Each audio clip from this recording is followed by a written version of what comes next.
included in the packet, go up online, so everybody will be up there. I think my boss is, one of his good friends, installs and puts up turbines in Colorado. So maybe tomorrow I'll ask him if they had two turbines a mile apart, you know, tough to navigate, getting equipment between the two or whatever. You know, what would be the difference between putting up one, you know, a year after the other instead of doing them together? What would the difference? I'll see if I can come up with something doing that. I don't know. Can't promise. Right. The other question we asked in the workshop was what we might see in a discount if we went in as part of a package purchase of one machine. So we're going to buy one machine. Let's say we went in with NWB or NBC or something like that, yeah. And they said they're going to buy three and we're going to buy one. We're just going to deliver, you know, as part of that deal. That's probably the only way we'll do it for some of the manufacturers. Right. But would there be, what is the discount, what would you estimate the discount on the turbine? Yeah, and how you're going to be able to pick that out by the time you present. I mean, that will come up during your whole negotiation with some vendor and constructor or whatever. You know, I think we can only make estimates on that. Most of the turbine manufacturers now require that you sign an NDA to get a price at all. Non-disclosure agreement. So you can't tell people what the price is you give them. They don't. It's kind of interesting, isn't it? But once you get the bids, I mean, if you put the project out to bid, you'll get, you know, various and sundry different bids on it.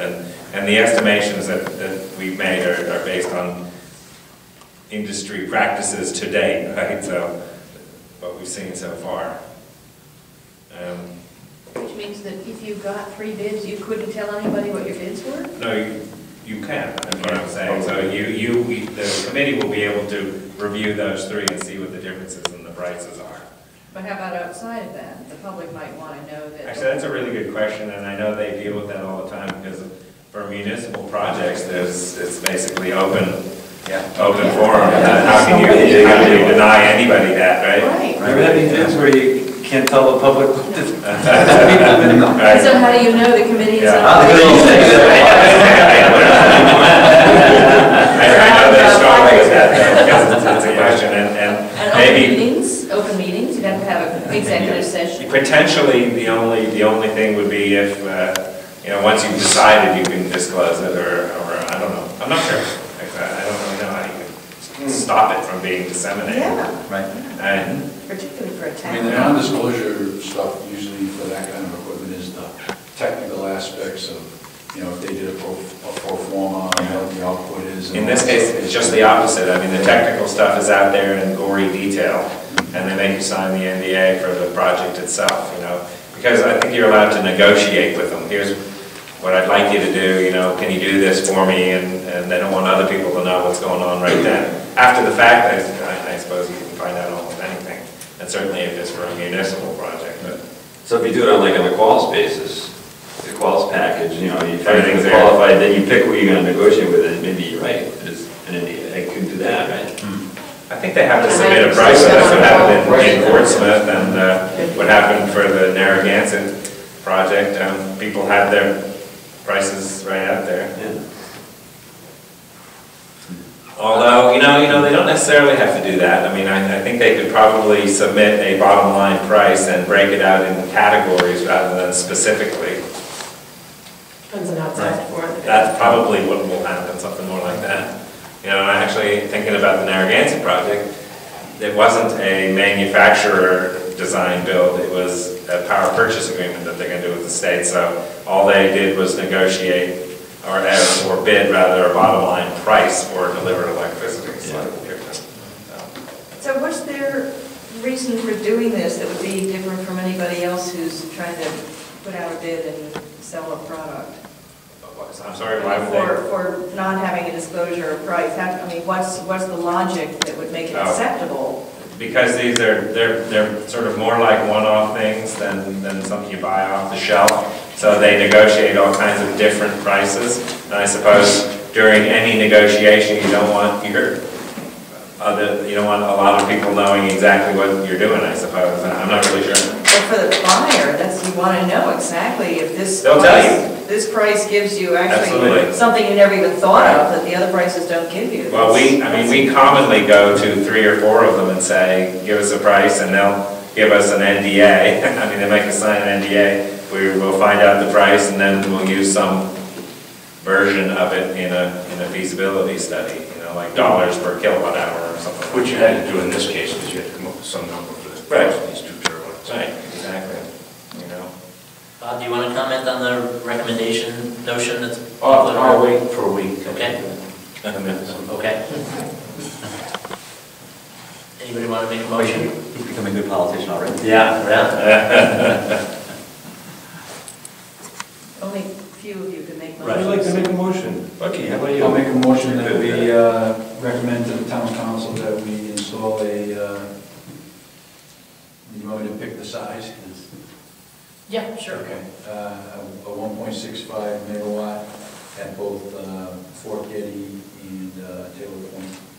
You want to give reasons for that, or should we just include the general list of reasons that I thought we all agreed on, or Yeah, I mean, it's already. do you want to articulate them as part of the motion? No? Okay. I think they're going to ask for discussion at that point anyway, aren't they? I don't know. Well, I think it'd be. I think all you're doing is endorsing what Bob tells them. Well, the reasons you already talked about, like doing 2 at once. I had a list of, Stimulus money. well, let me just go down my list because it's in the order. The campers, we think it will be compatible with campers. It would produce substantial additional revenue for the town. There's a minimal change to the Fort Getty road infrastructure, or we could bury the cables for an affordable amount of money in Fort Getty Road. There's extra ERA money available now. Building a second one later would have a substantial incremental mobilization expense, and a sense that if we only do one now, that's all we'll ever do. Those are the factors that I have. That's pretty much what. Sounds good. A second? How about the Krebs money? Is that also for that? It doesn't really relate to, I don't think it really relates to doing 1 versus 2. A second. I do like. Discussion? All in favor? Aye. Opposed? Abstain? No, I'm going to say aye. Aye. Thank you.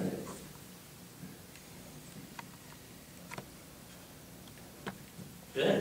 So let's talk about, well, what the council would like us to do, what we would like to do at the council meeting.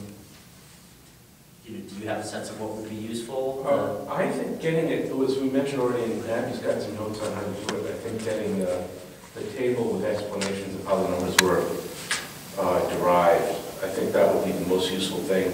And getting it up in time so that the public can pull it off the site, so that because I think what happened was this cast a little bit of doubt in people's minds, and then people who don't want to have a turbine at all started kind of jumping on that, saying, well, what else in this 140-page paper is wrong? So, and I'd like to nip that in the bud, because I really want to see this go forward. So I'd like to kind of cut the doubt completely. I agree. And the easiest way to do that is to make it very simple, succinct,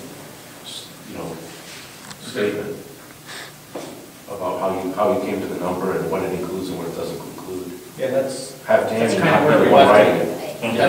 Danny should not be the one writing the thing. I'm still just, I might just be a little bit confused. So, does it make sense to add in one more column on the end here that says, actually, this wouldn't be cumulative. This is revenue, or net revenue, cumulative net revenue, and then have another column that's profit with each of those 6.3 million, et cetera, minus 300,000. Well, actually, we changed it to profit, because that is profit. Okay, And that's, the revenue line was confusing people, they thought that was. right, profit. Mhm.